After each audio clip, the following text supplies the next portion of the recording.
Amigos, buenos días. Estamos en el sábado 10º del tiempo ordinario y hoy celebramos el día del Inmaculado Corazón de María. Y bien, tenemos como primera lectura la segunda carta a los Corintios, capítulo 5, versos 14 al 21. Vamos a resumir algunas ideas que extraemos de esta lectura de la segunda carta a los Corintios. Primero, el amor que Cristo tenía a Pablo, y tenía que ser un amor muy grande. Es el amor de Dios, y por otra parte estamos hablando de un hombre que estaba persiguiendo a los cristianos y que por lo tanto, persiguiendo a la iglesia de Cristo, lo estaba persiguiendo a él. Porque Jesús le dice: Saulo, Saulo, ¿por qué me persigues? Bien, el amor que Cristo tenía a Pablo producía un amor recíproco de Pablo hacia el Señor. Y no digo yo. Pablo, a partir del momento en que descubre que estaba equivocado y que estaba persiguiendo a Cristo y que conoce a este Cristo que se le revela, indudablemente que Pablo quedaría cautivado, porque a quien he perseguido a su obra, lo he perseguido a él, me ama. Pablo tendría que estar cautivado. El amor es recíproco por naturaleza.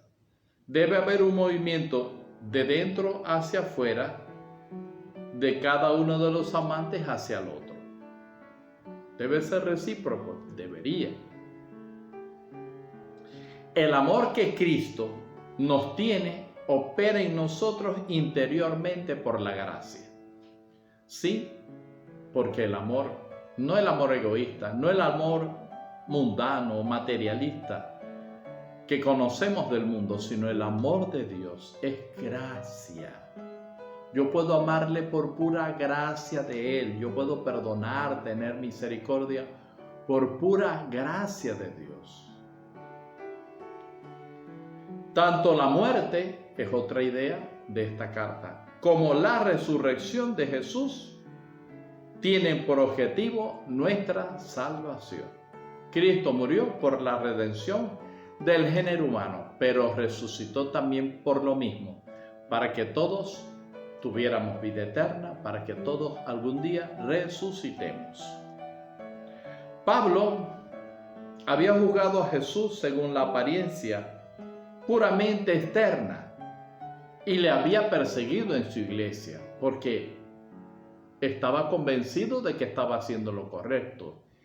Él era fariseo, había nacido en este mundo y entonces está encontrando a esta gente que la tilda como hereje, que las tilda como enemigos de la ley. Pues él a conciencia creería que estaba haciendo lo correcto. Pero a partir del momento en que se encuentra camino a Damasco con Jesús, esta luz que le deja ciego, esta luz que es Jesús, le va a cambiar la vida. Y hasta ahí, hasta ese momento, ya no ve de la misma manera a Jesús. Ya no ve de la misma manera a los cristianos. ¿Cuánta falta? Nos falta, estoy redundando, a nosotros los cristianos encontrarnos con esta luz y ver que a veces perseguimos al Señor.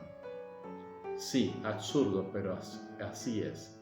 Y encontrarnos con esta luz que nos enseñe a ver al otro, al que consideramos nuestro enemigo, como hermano, y descubramos la presencia del Señor en él.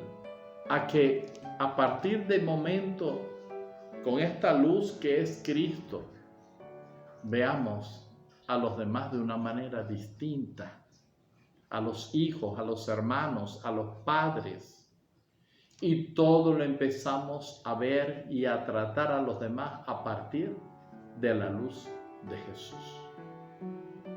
Y entonces podemos ser humildes con los demás, podemos tenerle paciencia a los demás, podemos cargar con los demás, apoyar a los demás,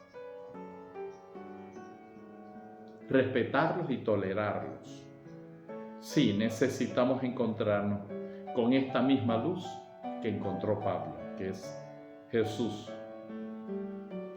La obra redentora de Cristo cambia radicalmente a los que se dejan influir por Él. Tenemos que dejar que el Evangelio, que debemos consumirlo todos los días, meditarlo, ese Evangelio, porque es palabra de Dios, porque es gracia de Dios, influya en nuestra vida. Y a partir de ese momento también nosotros influimos en el mundo. No determinamos, porque Dios no nos determina a nosotros. Dios influye con su gracia, con su palabra en nuestras vidas. Y a partir de ese momento también debe notarse que influimos en el mundo. Pero a veces vemos cristianos que más bien no influyen en el mundo, sino que el mundo influye demasiado en ellos. Los esquemas de pensamientos, los sentimientos, de ciertos esnovismos. Claro que estamos en el mundo y tenemos también que adaptarnos a las circunstancias, pero no te dejes influir por lo que va en contra de lo que tú crees. Influye tú. Primero deja que el Evangelio influya en tu vida. Y así vas a entender que no es que vas a arreglar el mundo, pero vas a influir. Amén. Amigos, y llegamos al Evangelio de hoy. Es de Lucas 2, versículos 41 al 51. Es aquel momento en que Jesús, el niño Jesús, se pierde en aquellas caravanas, aquella peregrinación que se hizo a Jerusalén y que ella estaba regresando, y después de 3 días, parece un número simbólico, María y José empiezan a buscarlo, y trato de imaginarme quizás el susto, la desesperación de María y José hasta que lo encuentran, y lo encuentran allí en el templo, en medio de todos aquellos ancianos, y cómo les escuchaba y cómo también preguntaba y participaba. Bien, la ley prescribía la peregrinación a Jerusalén en ocasión de 3 fiestas: Pascua, Pentecostés y Tabernáculos. Pero parece que podemos también atisbar o encontrar en este episodio la ceremonia del Bar Mitzvah. A lo mejor no la pronuncio muy bien porque se me ha olvidado esta palabra, que a los 12 años significa que a los 12 años los niños ya podían de alguna manera hacer lo que Jesús estaba haciendo: discutir, preguntar acerca de la ley allí en el templo. Bien, cuando María y José encuentran a Jesús con aquel asombro y tristeza, le preguntan que por qué les ha hecho esto. No esperaban María y José esto de Jesús. Y Jesús le dice: ¿es que no saben ustedes que estoy en los asuntos de mi Padre? Esta frase implica unas estrechas relaciones, por una parte, entre Jesús y el Padre. Sí. Pero por otra parte, mi Padre supone también un cambio abrupto. Hasta este momento, este título le correspondía a José, y ahora Jesús lo aplica al Padre de los cielos, mi Padre. Yo me imagino que esto tuvo que producir tristeza en María, en José, y esto cuando la palabra de Dios dice que no lo entendieron ni María ni José, esto nos quiere decir que María y José no podían comprender todo el misterio, que María y José más adelante, sobre todo María, porque José va a llegar un momento, sabemos nosotros que va a desaparecer. Ya cuando Jesús está en su misión, pues no se ve a José por ninguna parte, parece que murió. Entonces, y bien, hasta ese momento tendríamos que decir que María, como los apóstoles y como todos los cristianos, necesitaba la luz de la revelación, que Jesús les revelara para qué vino Él y cuál era su obra concreta de redención para todos nosotros.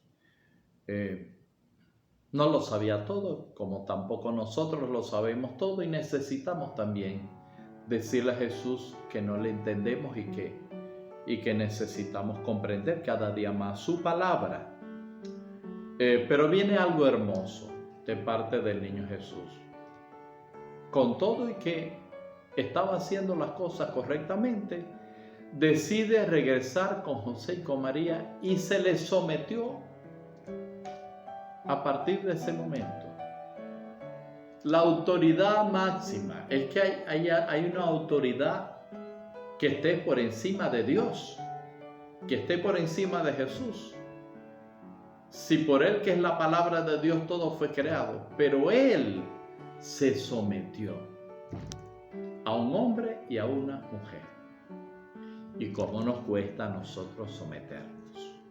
¿Cómo nos cuesta? Miren, la distancia entre nosotros y Jesús es, ya sabemos, ¿no? Es Dios y nosotros hombres y mujeres pecadores, pero Él, que no tenía que someterse, se sometió. Nosotros también tenemos que hacerlo, y en la iglesia también deberíamos aprender a hacerlo, a someternos, porque la obediencia es necesaria para mantener a una familia con armonía. En una familia donde hay gente que no obedece, esa familia no es feliz, esa familia no está en armonía.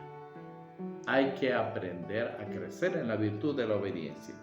Y luego al final dice el Evangelio que su madre conservaba todo esto en su corazón, el Inmaculado Corazón de María, guardando las palabras y la vida de Jesús. ¿Cómo nos enseña a nosotros? Nuestro corazón no es nada inmaculado. Nuestro corazón necesita mucho de esta pureza, de esta gracia. Entonces sigamos el ejemplo de María, que lo guardaba todo. Guardemos el Evangelio, guardemos la palabra y la vida de Jesús en nosotros.